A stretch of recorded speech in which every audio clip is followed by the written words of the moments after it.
Ada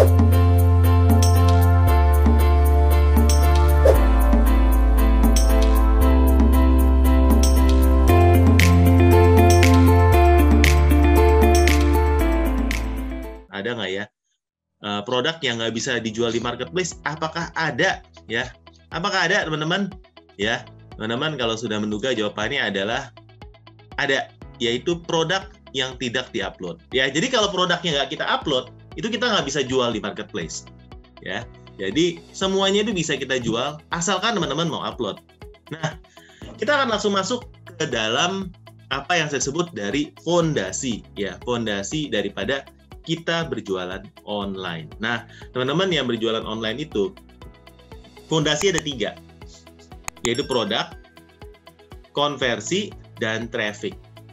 Bagaimana caranya mempunyai produk yang penting, yang winning, ya, yang jualan itu sekarang bukan lagi banyak, tapi banyak, ya. Di Shopee sendiri dan di Tokopedia itu sudah ada masing-masing, itu mungkin 11 juta seller. Nah, teman-teman kalau nggak terlalu paham ya, 11 juta seller itu berapa orang? Sebelum pandemi, mungkin masing-masing itu cuma punya 7 atau 6 juta seller. Ya, hampir 2 kali lipat sekarang jumlah seller yang berjualan di marketplace. Kenapa? Karena dipaksa oleh keadaan. Tadinya orang buka toko offline karena sepi, nggak boleh jualan, ditutup, terpaksa jualan online. Ya, orang-orang yang tadinya bekerja di kantor, karena tadi habis itu di rumah, punya banyak waktu, akhirnya mulai berjualan side gig ya, kalau kata-kata bahasa sekarang ya, untuk berjualan online. Nah, jadi jumlah seller itu meningkat secara pesat. Kesalahan-kesalahan yang harus kita hindari. Pertama, jual harga lebih mahal, tapi tidak ada nilai lebih dari kompetitor. Nah, ini biasanya teman-teman, ini banyak yang sebutnya adalah dropshipper. Ya, dropshipper itu dia menjual barang yang sama dengan seller yang sama, dengan seller suppliernya itu ya, di platform yang sama. Misalnya di Shopee, ada yang kopas dari gambar, deskripsi, dan lain-lain, tinggal dinaikin harganya.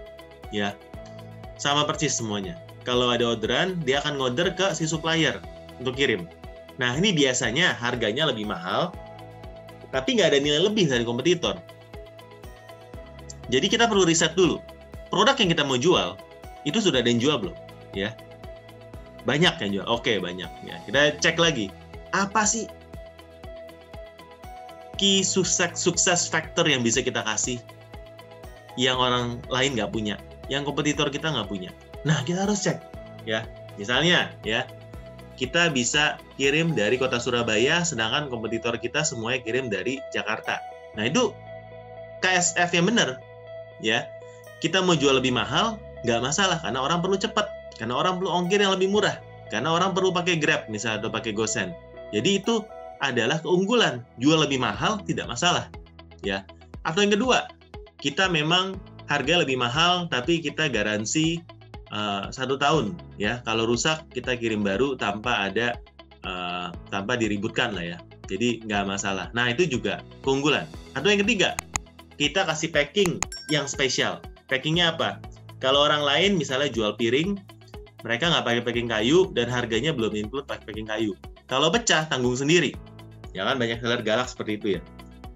Dan nomor 3, kita jual produk yang tidak kita pahami. Ya, kita jual asal jual karena lihat itu laku, karena teman-teman bilang ini cuan, ya.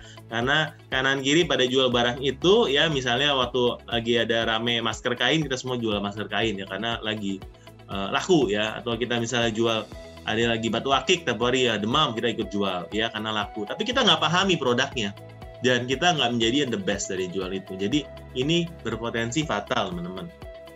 Nah, studi kasus.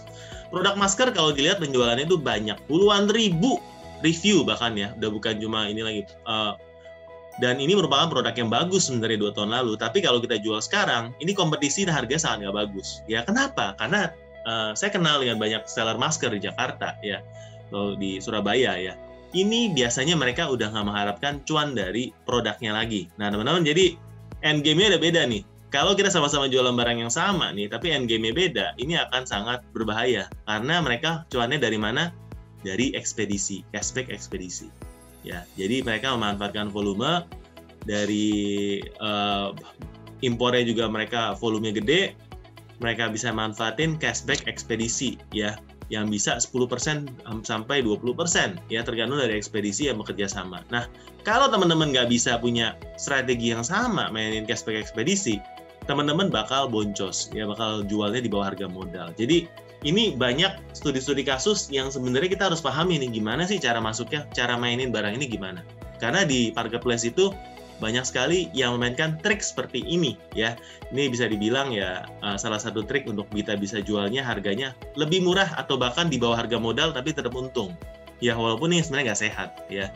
Nah, untuk produk life cycle sendiri, kalau tadi kita bahas masker, mungkin masker ini sudah di kategori yang ke arah decline ya, sudah mature, mungkin ke arah decline sekarang karena banyak yang sudah bebas nggak pakai masker ya kalau di luar. Jadi ini sudah bukan di introduction atau growth, di mana kalau kita masuk ini masih cuan enak, ini sudah di arah maturity, mungkin ke arah decline, sebelum mungkin nanti ketemu produk life extension lagi, naik lagi kapan? Ketika mungkin pandeminya ada lagi yang di masa depan ya, kita nggak tahu ya, tapi ini bisa ada produk life extension, tapi kita nggak tahu. Cuma ini hati-hati, karena kalau masuk seperti ini biasanya marketnya sudah sangat saturated, kompetisinya udah gila-gilaan, ya, harganya juga sudah sangat ekonomis, udah sangat efisien harganya, marginnya nggak akan besar, ya, dan biasanya kalau kita sebagai pemain baru, yang modalnya kecil, yang stoknya sedikit, ya, yang kita bukan tangan pertama, bukan pabrik, ini sudah sangat tidak bagus guys ya, kecuali kita bisa memberikan value yang lebih, misalnya dari motifnya, dari keunggulannya dan lain-lain ya, atau dari desainnya. Kalau nggak ada seperti itu, kita akan masuk ke dalam barang-barang yang boncos teman-teman. Nah ya, jadi kita harus menemukan produk yang ideal. Yang pertama, sudah terbukti laku di pasar, kompetisi cukup rendah, dan mempunyai peluang untuk menciptakan produk yang lebih baik ya, serta marginnya tinggi. Nah ya,